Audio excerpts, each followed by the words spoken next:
Parents said, "You're fine on your own. She needs it more." After giving the car, Grandpa bought me to my sister. Grandpa found out, exposed the forgery, threatened legal action, and handed me everything back while my parents lost their minds at the table. Hey, Reddit. My folks always acted like my sister was royalty, and I was just there to survive. One day, things blew up so bad the whole family got dragged into it. But before we get to the chaos, let me tell you how it all started. My name's Jason Reed. I'm 24, live with my parents because rent around here is ridiculous, and work in a small office about 2 miles from our house. My family isn't rich, but we're not broke either. Dad's a contractor, Mom does bookkeeping, and my grandpa Henry basically built half this town back in his day. He's old school, tough guy, retired now but still sharp as a knife. People respect him. I graduated 2 years ago, been trying to build some kind of career since then. I work at a shipping company doing scheduling and logistics. Not glamorous, but it's a start. Here's the thing. Every morning, rain or shine, I walk to work. 2 miles there, 2 miles back. And this isn't some nice stroll through the park. Our weather is either pouring rain or freezing wind most of the year. People at work keep asking why I don't drive. I just say, "Don't have a car yet," and leave it at that. What I don't tell them is that my grandpa actually bought me a car after graduation. Brand new Toyota. I only found out a year later because my parents gave it to my younger sister Megan instead. Yeah, she's 20, still in college, goes to parties, posts selfies nonstop, that kind of thing. I didn't even know the car was mine until recently, but we'll get there. Anyway, back to the rain. That Monday morning, it was coming down sideways. The kind of rain where no umbrella on earth is big enough. My jacket was soaked through before I even hit the main road. By the time I got to the office, my shoes felt like I had buckets tied to my feet. I pushed through the front doors, dripping water everywhere, and the receptionist, Carrie, gave me that look she always gives me. Like she feels bad, but doesn't want to say it out loud. "Rough morning, Jason," she asked, handing me some paper towels. "Same as every day," I said, forcing a smile. My hair was plastered to my forehead, clothes sticking to me. Upstairs, I passed Sarah from accounting. She shook her head like she always does. "Why don't you just drive, man?" "If I had a car, maybe I would," I said, trying to make it sound like a joke. It wasn't funny, though. My hands were shaking from the cold as I sat at my desk. The worst part? My boss, Mr. Edwards, doesn't care about weather excuses. You're late? You're late? End of story. And being soaked through when I show up doesn't exactly scream promotion material. Last week, I overheard him telling another manager, "Jason's a hard worker, but he looks like he's barely holding it together." That stuck with me. So yeah, the walking thing wasn't just annoying, it was actually messing with my job. At lunch, Mark, this guy I talk to sometimes, sat across from me in the break room. "Man, you take the bus or what?" he asked, nodding at my still damp jacket hanging over a chair. "Nope. Walk seriously? 2 miles in this weather?" I shrugged. "Keeps me in shape." He laughed, shaking his head. "You're nuts." What was I supposed to say? Nah, my parents gave away the car that was supposed to be mine? I'm not saying that to a coworker. I had my pride. After work, it was still raining. I started the trek home, hood up, hands buried in my pockets. I cut through the park like I always do. There's this little wooden shelter near the basketball court where I sometimes stop to check my phone out of the rain. That day, I heard a voice before I even got close. Megan's voice. She was leaning against the shelter wall with one of her college friends, laughing into her phone. I was about to just walk past until I heard what she said. "Yeah, Grandpa bought me that Toyota." Sweet, right? Mom and Dad said I deserved it since I've got way more going on than Jason. He's fine walking. He doesn't do anything anyway. I froze, literally stopped in my tracks. Her friend asked something I couldn't hear over the rain, and Megan laughed again. "Jason? Please, he doesn't care. He's used to it." Used to it? I felt my face heat up even though I was half soaked and shivering. She had no idea I was standing maybe 10 feet away, hearing every word. I didn't say anything. Didn't even move until she walked off toward the parking lot, keys jingling in her hand. Then I saw it. The car. My car. Sitting there under the streetlight, clean and shiny while I stood there dripping like a stray dog.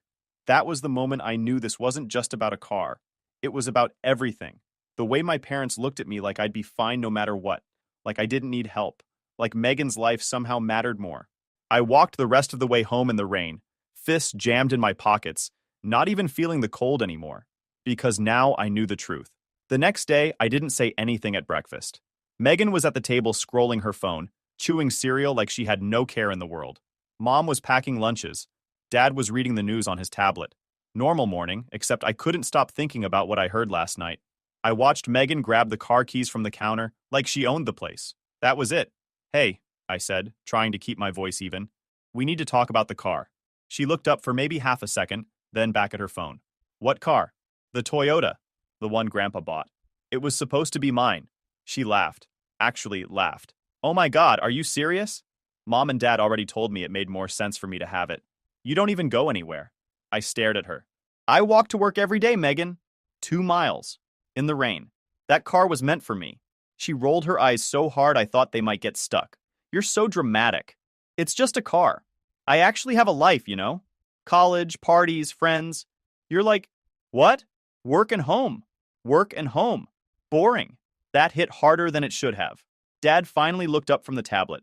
It's 2 miles for you, son. 2 buses and a transfer for her. From a purely practical standpoint, the car covers more ground with Megan. Practical for who? I said. You could have told me. Instead, I find out because I overheard her bragging about it.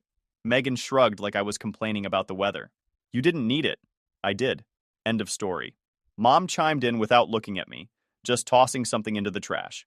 Jason, you've always been fine on your own. Megan needs more help right now. She's younger. College is expensive. Just let it go. That line, you've always been fine on your own. I'd heard it before. When Megan got a laptop for school while I used the old family desktop, when she got her phone upgraded first because she's younger and needs to stay connected, even when birthdays came around and hers turned into big parties while mine were just cake at home. I didn't say anything back then. I thought it didn't matter. But standing there now, dripping anger instead of rainwater, I realized it had been years of the same thing. Megan first. Always Megan. I looked right at her. You knew it was mine. She put her phone down finally, smirking. Yeah, and? I still got it, didn't I? I wanted to say a lot right then, but Dad's voice cut in. That's enough, both of you. Jason, don't start fights over nothing. Nothing. That word kept bouncing around in my head. I grabbed my jacket off the chair. Fine, I said. Enjoy the car. Megan snorted like it was funny. Don't be so salty, Jason. Maybe when I'm done with it, you can have what's left. I left before I said something I couldn't take back. Work was rough that day. I kept replaying the morning in my head. Megan's smirk. Dad calling it nothing. Mom not even looking at me when she said Megan needed more help. By lunch, I couldn't focus on anything. Mark noticed. You good, man? You look like you're about to punch a wall. Family stuff, I said, keeping it short. The rain started again around 5. Not just light rain either. Full sideways wind, water coming down in sheets. The kind where cars drive through puddles and splash the sidewalks. And there I was, walking like always. I cut through the same park on the way home. By then it was dark, streetlights glowing off the wet pavement. My hood kept blowing back in the wind. Halfway through, I slipped on the sidewalk, feet right out from under me. Landed hard on my elbow. Pain shot up my arm so bad I couldn't move for a second. Whoa, you okay? I looked up. Mark. He'd been driving by and saw me go down. Yeah, I muttered, trying to stand. My elbow said otherwise. Get in, he said, unlocking his car. You're gonna freeze out here. I didn't argue. On the drive home, Mark kept glancing at me. You seriously walk in this every day? Yeah. Man, you need a car. I told him everything. About Grandpa. About Megan. About my parents. I told him I'd only found out last week the car was meant for me. But the words stuck. He just nodded. Mark dropped me off in front of the house. Get that arm checked, he said. Yeah, thanks. Inside, Megan's car wasn't in the driveway. Figures. She was probably out with friends while I sat there soaked and hurting. That was the night I decided something was going to change. Sunday morning, I was at home nursing a sore elbow from that fall in the rain. Megan was gone early, probably off to brunch or whatever she does on weekends. Mom was cleaning. Dad was out back messing with the grill even though it was too cold for it. Grandpa Henry called around noon. Jason, he said, voice sharp like always.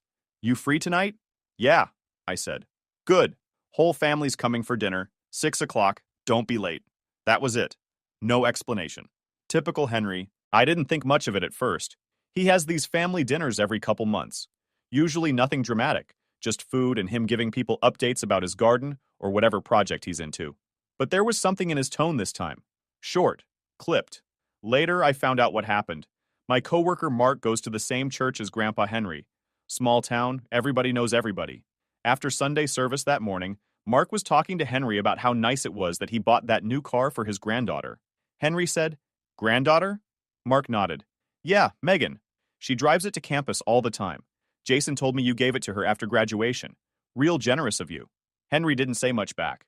Just gave one of those tight smiles he does when he's mad. Mark said he walked off without another word.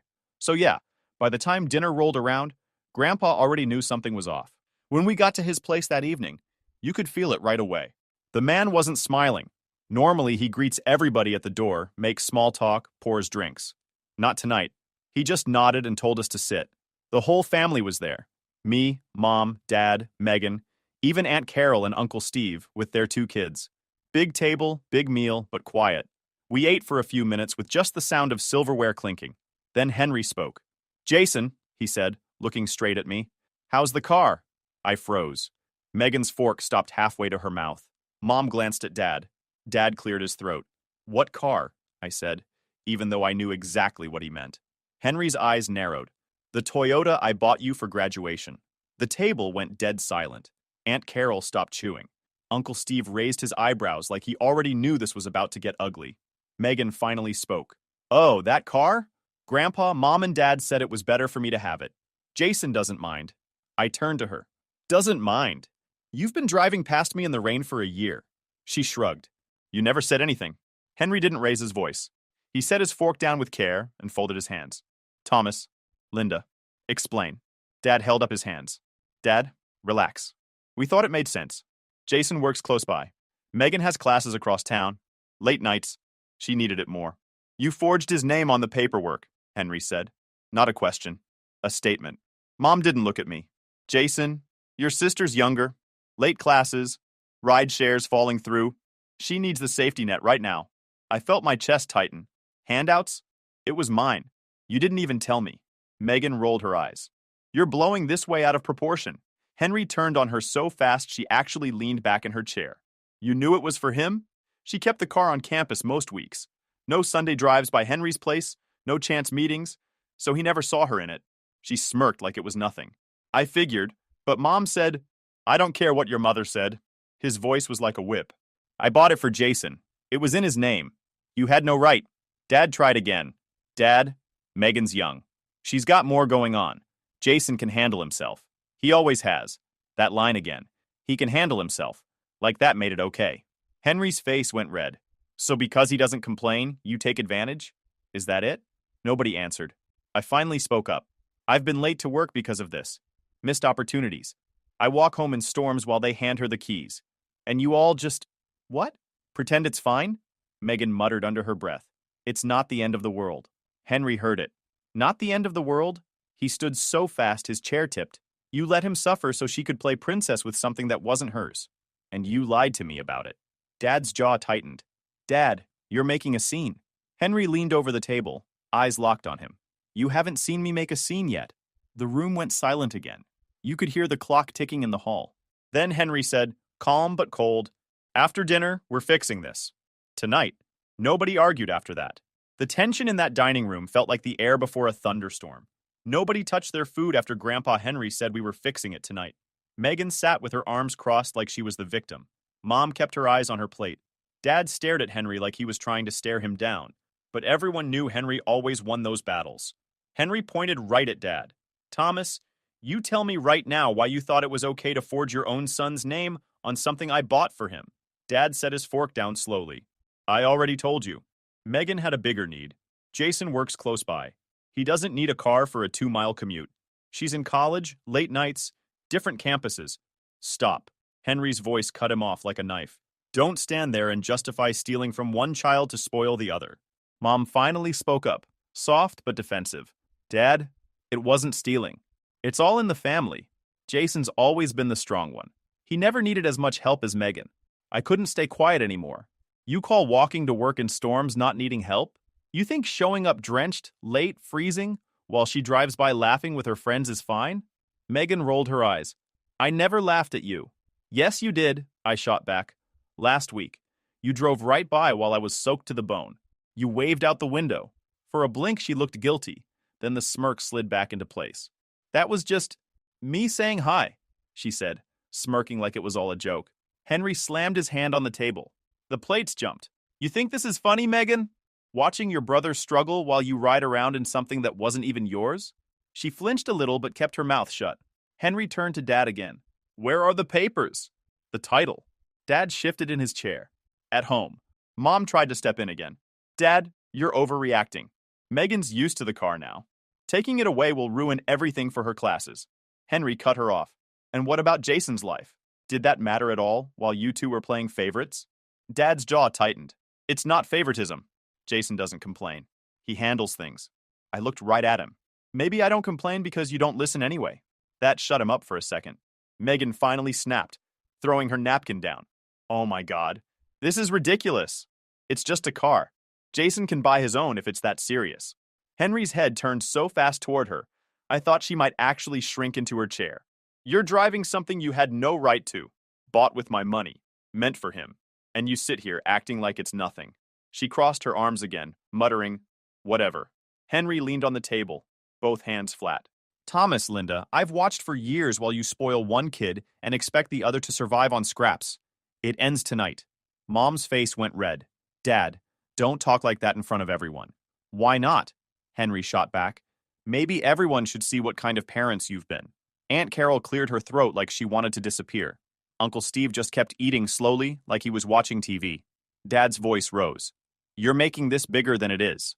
We did what made sense. No, Henry said, pointing right at him. You did what was easy. You gave the loud one everything and left the quiet one to fend for himself. Because it cost you nothing to ignore him. I felt my stomach twist because he was right. Megan muttered, It's still not fair to just take it now. Henry's voice dropped low. Fair? You want to talk about fair? Jason's been walking through storms while you drive past him in his car? Forged paperwork? Lies? And you call that fair? Nobody said a word. Henry pushed his chair back. After dinner, we get the title.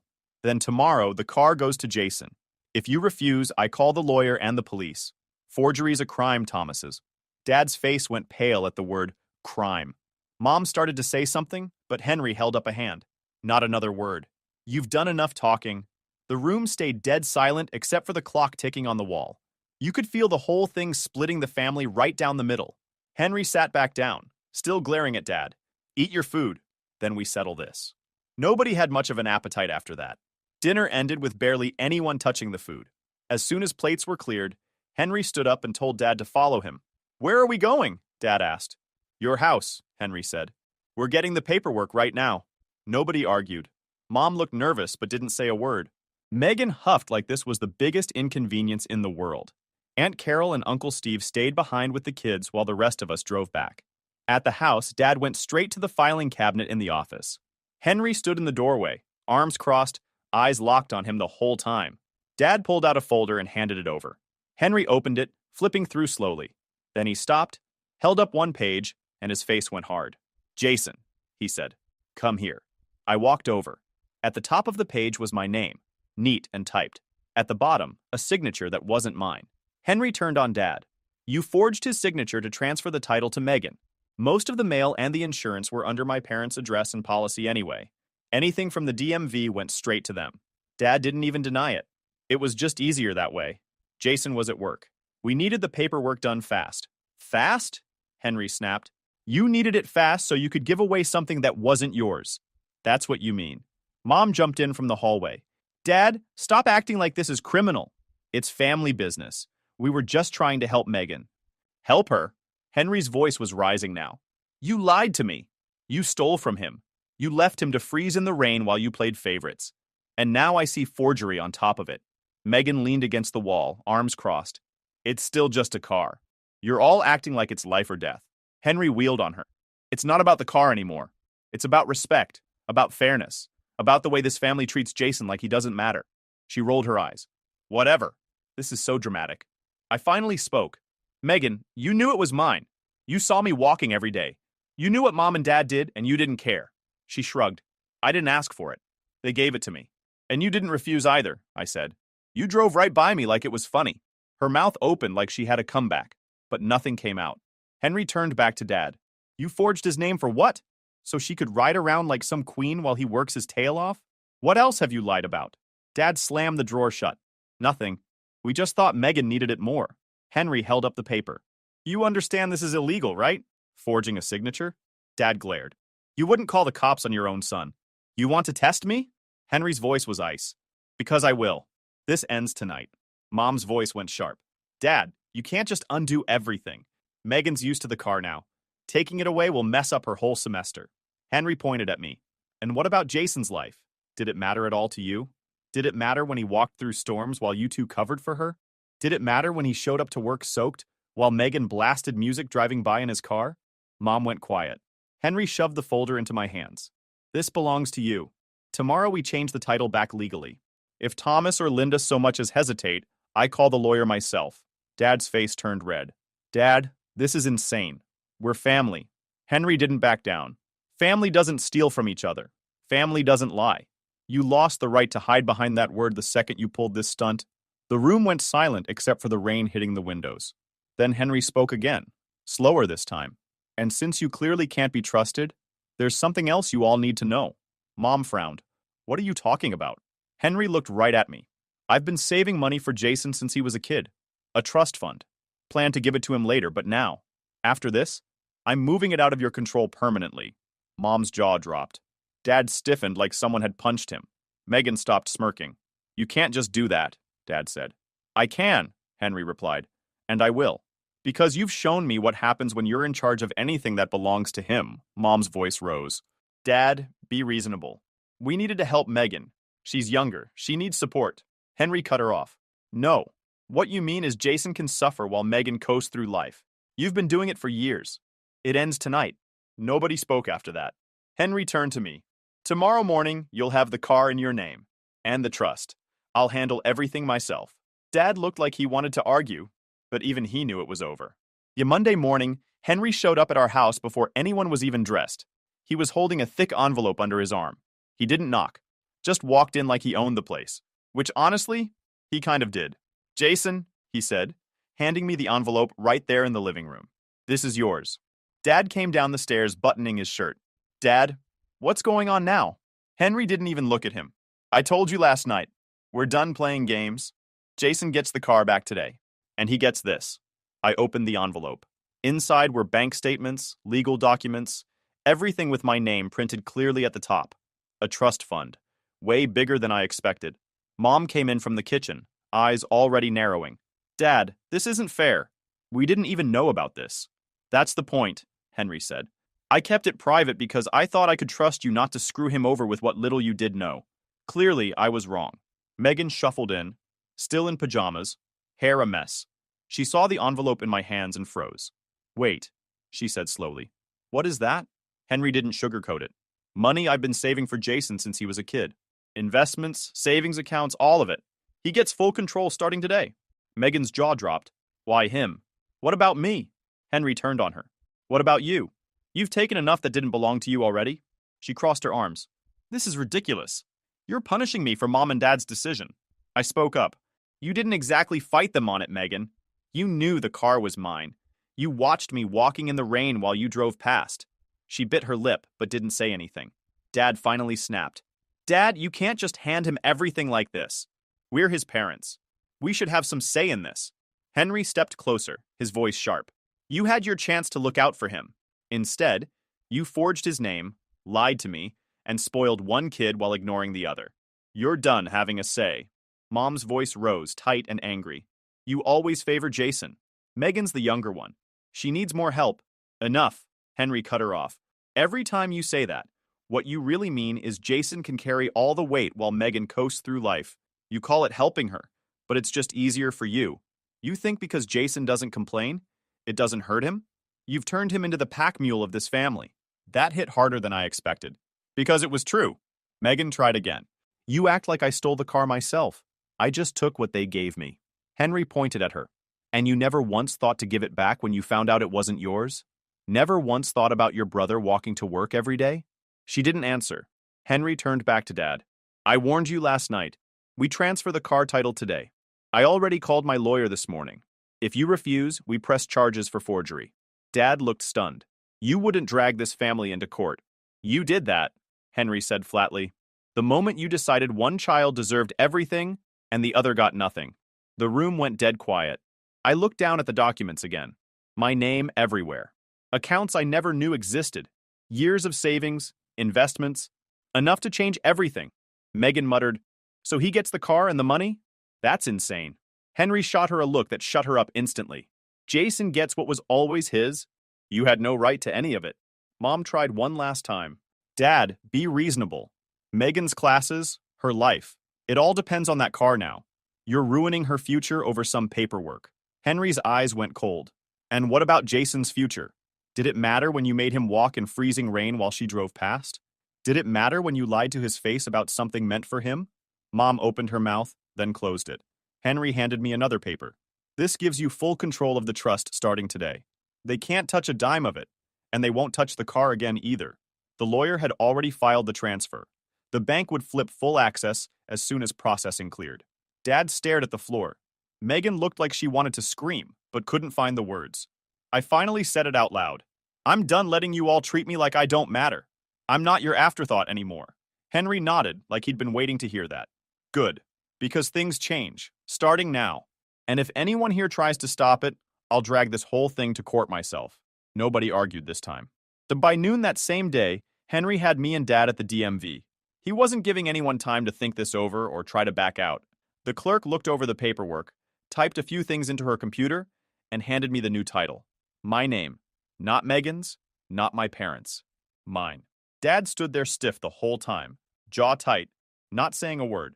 Henry didn't even look at him. When we walked back out into the parking lot, the Toyota was sitting right there.